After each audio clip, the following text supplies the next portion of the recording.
ආයිබෝන් අදත් ඔයගොල්ලෝ මම සාදරයෙන් පිළිගන්නවා මගේ channel එකට. ඉතින් ඔන්න මම අද සුපුරුදු පරිදි තවත් විශේෂ රෙසිපි එකක් අරගෙන ආවා. ඒක ශ්‍රී ලංකන් එකක් නෙවෙයි. ඒක ඉතාලි කෑමක්. ඉතින් ඒක තමයි ලසාන්යා. ලසාන්යා මම හදන්නේ ඒක මේ වෙජිටේරියන් එකක් හැටියට. ඉතින් ඒක නිසා මතක තියාගන්න ඒක මම ඔයගලන්ට කියලා දෙන්නෙත් ඉතාමත්ම කෙටියෙන් හා ලේසියෙන් ඔකට හදාගන්න පුළුවන් වෙන විදියට. මොකද අපි ගොඩක් වෙලාවට පාවිච්චි කරන්නේ ඒකේ ඉතාමත්ම සම්පූර්ණ විදිය තමයි කරගෙන යන්නේ. නමුත් ඔයගලන්ට මේක මම කෙටි කරලා ඔයගලන්ට ගෲප් මේ ගෙදර ඉඳගෙන මේක ලේසියෙන් හදාගන්න පුළුවන් විදියට තමයි කියලා දෙන්නේ. ඉතින් අපි බලමු මේකට අවශ්‍ය මොනවද අමුද්‍රව්‍ය කියලා. ඉතින් එළවලු හැට අපිට තියෙන ඉස්සෙල්ලා මේ පොඩියට කපාගත්ත ටොමැටෝ තියෙනවා. ඊළඟ බෙල් පෙපර් තියෙනවා, කැප්සිකම් එක පාට දෙකෙන්, සුකිනි තියෙනවා, මස්රූම් තියෙන හීන් කපාගෙන තියෙන්නේ. ඊළඟට මේ ගාලික් තියෙනවා, අනියන් හීන කපාගෙන තියෙනවා. ඊළඟට මේ ෆ්‍රෙෂ් බැසිල් එකක් තියෙනවා. ඒක අන්තිමට මම දාන්නේ. ඊළඟට වම්බුටු මම හීනයට කපාගෙන මම මේක oven එකේ ඔයිල් පොඩ්ඩක් දාලා මම මේක බේක් කරගත්තා. ඉතින් ඒ තමයි මේ තියෙන්නේ. ඊළඟට ප්‍රධාන වශයෙන් අවශ්‍ය වෙන මේ මොසරෙලා චීස් එක. ඊළඟට මම මේ පාස්ටා සෝස් එක මම මේ කඩෙන් ගත්ත සුපර් මාකට් එකෙන්. ඊළඟට මේ හීනට කපාගත්ත මේ පාස්ලි තියෙනවා. ලුණු තියෙනවා. මික්ස් හර්බ්ස් තියෙනවා. ගම්මිරිස් තියෙනවා. පාමසන් චීස් එක. හරි වැදගත්. ඉතින් ඒකක් තියෙනවා. ඊළඟට මම මේක ගොඩක් වෙලාවට මම හදද්දී නම් මේක මම ෆ්‍රෙෂ් හදනවා. නමුත් මම මේක ඔල්රෙඩි මේ කලින් හදපු මේ රෙඩි මේඩ් එක තමයි මම අරගෙන තියෙන්නේ ඔයගලන්ට කියලා දෙන්න. නැත්නම් ඉතින් මේක හදන්න ගියොත් ඉතින් ඔයගොල්ලෝ කාර්ය බහුල නිසා මේක ටිකක් වෙලා යන වැඩක්. ඉතින් මම මේක සුපර් මාකට් එකෙන් ගත්තේ. ඊළඟට මතක තියාගන්න අපිට මේකට අවශ්‍ය වෙන වර්ජින් ඔලිව් ඔයිල් එක මම ඔයිල් උත් ලෑස්ති කරගත්තා. ඔබ මේක හදන්න කියලා. එහෙනම් අපි පටන් ගමු මේක හදන්න. අපි මුලින්ම ඔයිල් මේ සෑඳි 3ක් විතර දාමු. මේ විදිහට තාත් හට්ටිය රත් වෙන අර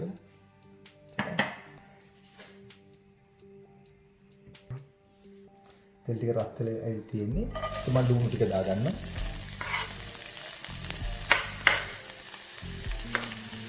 ගාලික් ටික මේක පොඩ්ඩක් මේ විතර සෝත වෙන අරින්න.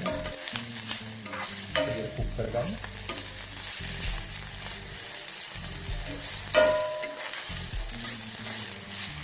ලුණු ටික මේ පොඩ්ඩක් කැම්බීගෙන එන්නේ.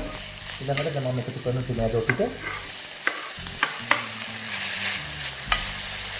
කැප්සිකම්.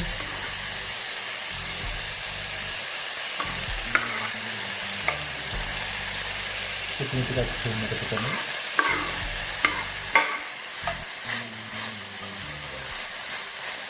දැන් මේක හොඳට මේක කැම්බෙන්න තියෙනවා. මස්ටර්ඩ් ටිකක් දානවා.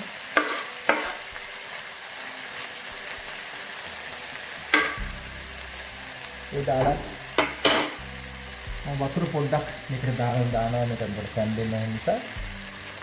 වතුර පොඩ්ඩක් යාන්ට ඩබල් තේල් නැතු ගැතුර වැටෙන. ඊළඟට මදුළු පොඩ්ඩක් දානවා. මේ විදිහට දාලා මම මේක විනාඩි 10ක් 15ක් අතරේ මේක මේකට පැමිණෙනවා. සුවඳක් දෙනවා. මම බලමු පොඩ්ඩක් කොහොමද තත්තිලා. මේ තියෙන්නේ හොඳටම මේ ගාන හොඳට තැම්බිලා දැන් තියෙන්නේ.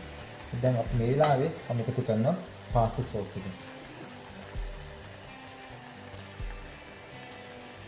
මේක ගොඩාක් වතුර වගේ වෙන්නත් බෑ. ගොඩාක් තික් වෙන්නත් බෑ. පොඩ්ඩක් මම පෙන්නන්නම් ඒක. කොච්චර කොහොමද දෙන්න ඕනේ කියන එක. අපි මේක කවලම් කරන්නේ.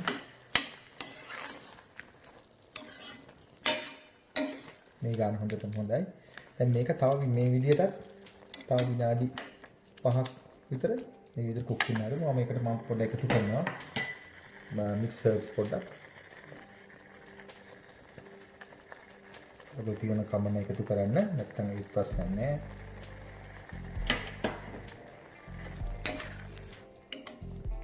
මේ විදිහට දාගන්න.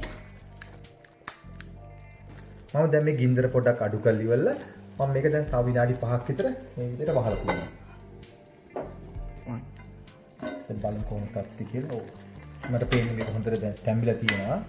මේ ගන්න හරි මතක තියාගන්න මේක හදද්දි මේ එළවලුත් එක්ක මේක හොඳ රසට හදා ගන්න ඕනේ. ඊට පස්සේ අපි තවත් මුකුත් දාන්න යන්නේ නැහැ මේක රස කරන්න. ඒ නිසා අනිවාර්යයෙන්ම මේ වෙලාවේ දාන්න ඕනේ ඔක්කොම රසට දාගන්න.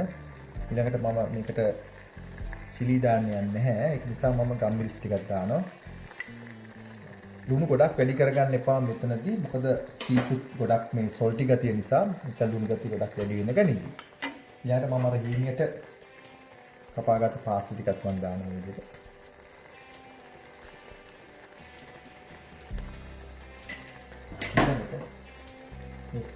ෆ්‍රෙෂ් බැසිල් තියෙනවා. මම ඒවත් මේ අන්තිම මොහොතේ මම එකතු කරන්නේ. ඒකෙන් තමයි මේ ඩිෂ් එකේ ඒ සුවඳ ඒ රස ඔක්කොම එන්න ගන්නේ.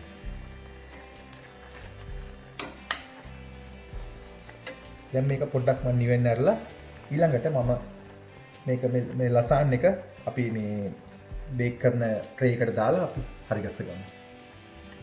ඉතින් මම මේක තමයි ලන්නේ මේක පාස්ට් එක මේ ලසාන් එක බේක් කරගන්න. ඊළඟට මේකට මුලින් මම මගේ ඉතුරු වෙච්ච පාස්ටා සෝස් තියෙනවා. මම එකක් මේ ටිකක් මේ අඩියට දාන මේ විදිහට.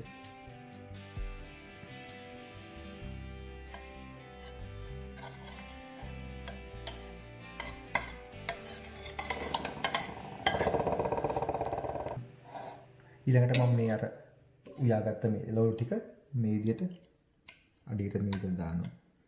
ඉතින් ඔයගොල්ලන්ට තියෙන්නේ මේක දැන් එක ලේයකින් ලේයක යන්න තමයි තියෙන්නේ. දැම්මා.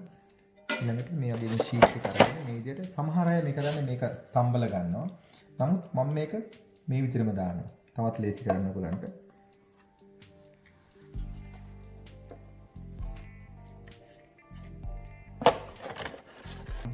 දැන් ඔයගොල්ලන්ට පේන්නේ නැති මම මේ විදිහට දැම්මා.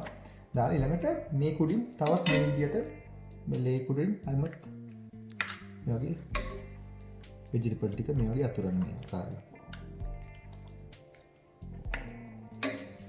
ඉතින් ඔයගලන්ට මේක වෙජිටබල් මේ නැතුව ඔයගලන්ට මේ ඒ වගේම ඔයගලන්ට දාගන්න පුළුවන් මේකට බීෆ් මීට්, චිකන් ඊළඟට තව සී ෆුඩ් ඕන නම් ඒ විතරත් මේ විදිහට හදා ගන්න පුළුවන්. ඒ හැම දෙයක්ම මතක ඇතුව කුක් කරලා තමයි මේ විදිහට දාගන්න තියෙන්නේ.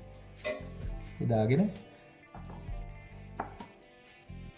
මම අවන් එකේ බේක් කරගත්ත මේ එක් ප්ලාන්ට් තියෙන එකත් මේ විදිහට දාගන්න. ඊළඟට මතක තියාගන්න මොසරෙල්ලා හරි වැදගත්. මේක හැම ලේයකටම මේ විදිහට දාගෙන යන්න ඕනේ. එතකොට තමයි මේක හරියට එකින් එකට ඇලෙන්න ගන්න. ඉතින් අපි මේ විදිහට අපි ලේ දෙක තුනක් විතර අපිට මේක හදාගමු. මේ උඩ ලේ එකත් මම දැම්මා. ඊට පස්සේ මේක හොඳට උඩට මේ චීස් දාන්න ඕනේ. මේක මොසරෙල් චීස් එක ඔයගලන්ට ඕන නම් පුළුවන් මේ ශ්‍රෙඩඩ් එකක් දාන්න, ටේස්ටි ශ්‍රෙඩඩ් එක. චීස් වැඩි වෙන තරමට තමයි ඉතින් මේක රසත් මේ තියෙන්නේ. ඊළඟට මේක හොඳට එක්කම එකට ඇහිලා තියෙන්නේ ඒ නිසා. ඉතින් මේ උඩින් මම හොඳට පාමසන් දානවා. අන්තිමට මම මේ වගේ පොඩි පැච් දෙකක් තුනක් ලස්සනට දානවා මේ සෝස් එක උඩට. දැන් ඔයගලන්ට පේනවා ඇති මේක මම හොඳට චීස් හොඳට හොඳට මේ පතුරලා තියෙන්නේ. ඒක නිසා ඒක හොඳට වාට මේ කුක් වේවි. ඉතින් ඒ නිසා මතක තියාගන්න මේක චීස් හොඳට අවශ්‍ය වෙනවා මේ වැඩේට. ඊළඟට දැන් මම මේක oven එකට දානවා බේක් කරන්න. අංශක උෂ්ණත්වය 180ට පැය භාගයක්. ඒක සමහර ඉතින් oven එක වෙනස් වෙනවා එකින් එකට එක oven විදියට. ඉතින් ඔයගොල්ලෝ බලන්න මේක හොඳට කල් එක ඇවිල්ලා බේක් වෙනකම්. ඉතින් මම කියන්නේ අංශක උෂ්ණත්වය අංශ 180ට පැය භාගයක්. එහෙනම් මම මේක oven එකට දාලා අපි බලමු කොහොමද කියලා.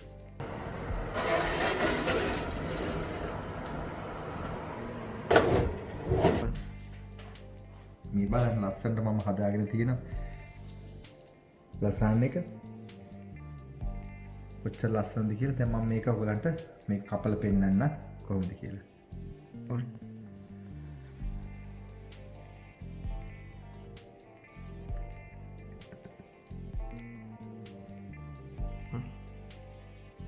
ඉතින් ඔයගොල්ලෝ දකින්න නැති කොහොමද හැදුවේ කියලා මෙන්න මම හදාගත්තා. මම මේ දැන් කෑල්ලක් කපලා ඔයගොල්ලෝ තියාගත්තේ. ඉතින් ඔයගලන්ට තවත් ඔයාලට මේක ක්‍රියේට් කරලා තමන්ට කැමති දේවල් තියෙනවා මස් එහෙම දාන්න පුළුවන් ඒවා දාලා මේක හදාගන්න පුළුවන්. ඒ හදාගෙන ඉවරලා ඔයාලත් මේ තමන්ට ඕන විදිහට try කරලා බලන්න. ඉතින් මම හිතනවා ඔයාලා මේ වීඩියෝ කරලා සතුටු වෙන්නේ නැති කියලා. නැවතත් මෙවැනි වීඩියෝ එකක් හමු වෙනතුරු ඔබට සුබ දවසක්. ආයුබෝවන්.